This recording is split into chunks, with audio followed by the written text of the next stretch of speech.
Excuse-moi le daron, hein, mais Pedri, c'est lui l'homme de ma vie maintenant. Je t'avais déjà mis en parenthèse, alors que c'est mon père, hein, mais parce que Messi, mais bon, là, Messi, c'est bon, on va attendre la Coupe du Monde, là, il est à l'Inter Miami, tranquille. Aujourd'hui, l'homme de ma vie, c'est Pedri. Depuis 2021, je suis sur ses côtes à ce jeune-là. Depuis 2021, je suis dessus. La saison dernière, on m'a dit t'abuses. Ça parle, il y en avait que pour Yamal. Moi, je parlais de Rafinha, c'est normal, parce que la saison, elle est stratosphérique, et on va en parler aussi. Mais parlons de Pedri, mesdames et messieurs. Parlons de Pedri. Ce mec-là, c'est le football. Ce mec-là, c'est le football. En fait, dans un foot qui est de plus en plus stéréotypé, les équipes jouent plus ou moins de la même façon, et vous pouvez le remarquer, hein, parce qu'avant, il y avait des identités de jeu par continent, par championnat, par équipe nationale. Maintenant, ça commence à changer. Il y a une uniformisation, si je retrouve un peu mon français, très solide, très tactique, très physique, beaucoup de projections. Et là, tu as au milieu de tout ça, Pedri. Au milieu de joueurs qui ont perdu leur technique, au milieu de terrain qui ont perdu leur saveur. On voit plus des grandes transversales, on voit plus des passes entre les lignes, on voit plus des croquetas, on voit plus des roulettes, on voit plus de la magie, on voit plus un joueur qui peut, allez, au-delà d'être autosuffisant, être la dépendance de son équipe. On voit plus tout ça. On voit des systèmes, on voit de la physicalité, on voit de l'intensité, on voit de la tactique, on voit de la projection. Et là, au milieu de tout ça, eh ben, t'as Pedri. T'as Pedri. Qu'est-ce que je te dis? Il fait tout bien, ce mec. Il fait tout bien. Ce gars-là, j'avais déjà dit ça pour Lionel Messi. Et là, maintenant, je vais le redire pour Pedri. Ce gars-là, quand tu le vois jouer, tu oublies tes problèmes. Bien sûr, c'est un autre niveau. On est d'accord. Mais dans un football, comme je l'ai dit depuis tout à l'heure, de plus en plus robotique, de plus en plus première liguesque, si tu veux, et ben pour le coup, avoir un Pedri dans vos vies, ben ça fait du bien. Ça fait du bien parce que le Barça n'avait pas gagné de grand match cette année. Pas beaucoup de références à part le match à Newcastle où il fallait le faire. Tu perds face à l'équipe B du PSG, tu perds face au Real Madrid, tu perds face à Chelsea. Et là, tu as Pedri qui arrive dans un moment de doute. Tu joues face à l'Atlético et il te sort une prestation. Mais ouf, on va reparler de sa passe. On va reparler de sa passe parce qu'au-delà de ses conduites de balle, au-delà de son orientation, de la sortie de pressing, de comment il implémente le système complet, c'est lui qui commence les attaques du FC Barcelone. Parce que quand on le recrute, c'est un 10. C'est un ailier gauche, un peu la Iniesta, une sorte de mi-ailier gauche, meneur de jeu à gauche, dans un système quand tu as une équipe qui joue vraiment haut, avec sa technique, il peut. Mais c'est pas l'ailier stéréotypé des années 2000, très rapide, et encore moins des années 2020. Tu vois, très rapide, percutant, dribble, etc. Et tu vas essayer de marquer ou faire des passes D. C'était pas dans cette idée-là qu'on l'avait recruté. On pensait que ça allait être un 10. Après, on s'est dit que ça allait être un 8. Et là, t'as Flick qui arrive et qui te le met en double pivot et qui te dit fais-moi confiance, mon ami. Déjà, je te le remets sur pied parce que physiquement, c'est incroyable. Et on disait à tout le monde attendez que Pedri se remette sur pied. Et on nous parlait des Bellingham, qui est un excellent joueur, et on nous parlait d'autres. Mais attendez que Pedri se remette sur pied.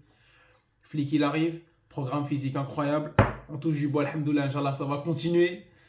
Et il te fait une saison stratosphérique l'année dernière en double pivot. Et là, tu le vois qui prend encore toute la mesure du Barça, dans un Barça qui doute, dans un Barça qui ne peut plus créer la surprise comme l'année dernière. Dans un FC Barcelone maintenant où c'est connu. Dans un FC Barcelone maintenant où les joueurs n'ont plus à se prouver aussi autant que l'année dernière. C'est une saison de confirmation. T'es plus la surprise, t'es pas une saison où tu vas te battre pour tes places. Il y a commencé à avoir des statuts. Une exigence qui va être un peu moindre. L'effet flic est connu même en interne. Et là, t'as Pedri qui arrive. Tu galères, des blessures, manque de profondeur de banc, t'as pas les joueurs importants, t'as pas Rafinha notamment.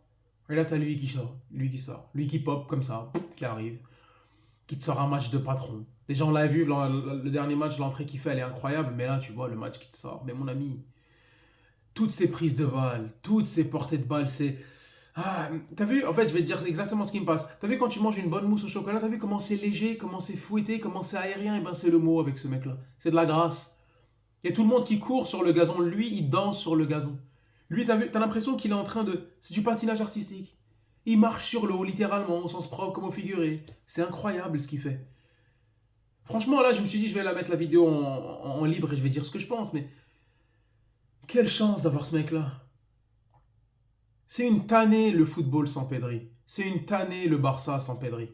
Le mec est extrêmement important. Tu l'as replacé en double pivot, c'est comme un meneur de jeu au basket. Il joue en reculé et c'est lui qui implémente les systèmes offensifs. On s'était pendant longtemps le facteur X et Yamal, dans le cliché du facteur X. Oui, ça l'est, clairement, c'est peut-être le joueur le plus talentueux et peut-être c'est lui, le football il est à lui sur les prochaines années. Mais là, t'as Pedri en fait. Parce qu'à l'époque où tu avais Iniesta, tu avais Messi qui était vraiment, vraiment au-dessus du lot. Vraiment au-dessus de tout le monde et qui débloquait les matchs à 99%. Là, Lamine Yamal n'a pas encore ce niveau-là. Et du coup, bah, ça va permettre, alors qu'Iniesta était un peu plus éclipsé à l'époque par les performances du monstre qu'était Lionel Messi, là, il y a le niveau stratosphérique de Pedri, et ben, il est démontré, il est prouvé, il est là, il est visible. Il n'est pas éclipsé par ce que peut faire un Lamine Yamal. Contraire, quand Lamine Yamal s'éclipse, c'est là où Pedri brille. Davantage.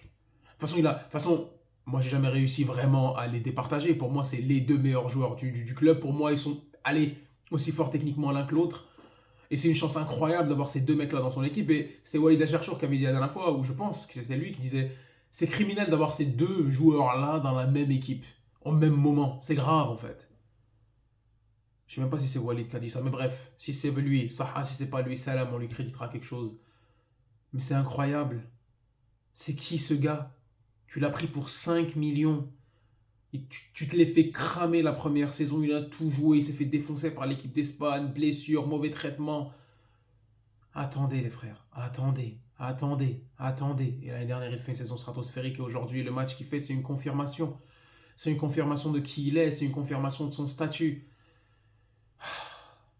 Mais tout en fait. Tout. Ce n'est plus que le mec qui est important dans les 40 derniers mètres, de par sa technique, de par sa vista. C'est pas que ça. Parce qu'il ne state pas autant alors que c'est un mec qui a une grosse frappe. Il ne state pas autant en termes de passe D, alors que l'année dernière, il était quand même le premier en expected assist. Hein. Donc il aurait pu largement être l'un des meilleurs passeurs d'Europe. Mais le mec, dès les premiers mètres, il récupère la balle très haut et il avance. Et il crée. Il organise. Tu mets n'importe qui à côté de lui, il est fort. T'as mis Casado, il est fort. Rick Garcia, il est fort. Christiansen, De Jong, Gavi, Fermin, Bernal. T'as mis qui tu veux. Il sublime tout le monde. Il sublime cette équipe. L'année dernière, il y avait une stat, sans Pedri, tu ne gagnais pas de match. C'est tout. Le facteur X, peut-être pas dans le cliché avec cet ailier déséquilibrant qui va peut-être à n'importe quel moment face à un bloc bas faire quelque chose, mais lui c'est le facteur X autrement, allez le exprime si tu veux.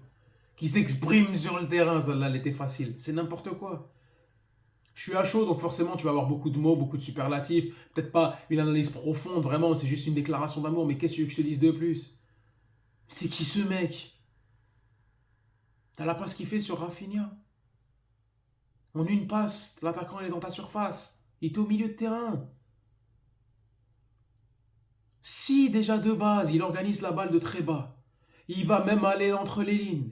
Il était partout pour aller demander à combiner avec Baldé, reparti systématiquement pour renverser le jeu sur Koundé ou Lamine Yamal, faire des passes longues pour un Rafinha. En plus, ce mec-là a une grosse frappe. S'il se met maintenant vraiment à avoir plus confiance en lui et à avoir plus cet aspect tueur, un peu à la Lampard dans cette idée d'aller scorer. Mais ça peut être n'importe quoi. C'est n'importe quoi. Tu vis de lui, en fait. Quel serait le football actuel sans Pedri? Quel serait le Barça sans Pedri? Je sais pas. Là, c'était clairement un truc à cœur ouvert. Un truc vraiment à cœur ouvert. Parce qu'aujourd'hui, c'était une très grosse performance du FC Barcelone et comme d'habitude, elle est passée par un seul et unique même. Toujours le facteur constant. Tu as toujours d'autres facteurs autour. Tu as Lamine Yamal qui est extraordinaire, un Robert Lewandowski qui, même malgré son grand âge, il fait le taf. Un Rafinha qui est stratosphérique, on aura le temps d'en parler. Mais allez, c'est pas grave. Ils passent tous à côté de leur match, ils réussissent à gagner. S'il y en a un qui est pas là, s'il y en a un qui est grippé, eh ben tu gagnes pas. Et le même, c'est toujours le gars, le même mec, c'est toujours Pedri. Eh ben j'en suis convaincu. Pedri est le premier nom que coche Hansi Flick sur la feuille de match. Pedri est en réalité le premier mec qu'on va regarder quand on arrive sur le terrain. Lamine Yamal fait des choses extraordinaires dans le côté spectaculaire, dans le côté divertissement, mais dans le côté appréciation foot au sens propre, t'es obligé d'admettre que c'est Pedri. Petite vidéo, une dizaine de minutes, à cœur ouvert, j'ai pas contrôlé, c'était pas structuré, c'est sorti comme ça. En tout cas, on apprécie la victoire d'aujourd'hui. Ayez un Pedri dans vos vies, je vous le souhaite. Sauf si vous êtes le Real Madrid, je vous le souhaite pas, parce que non, sinon vous serez beaucoup trop fort si vous aviez un Pedri. Mais sinon, ayez Pedri dans vos vies. Salam alaikum.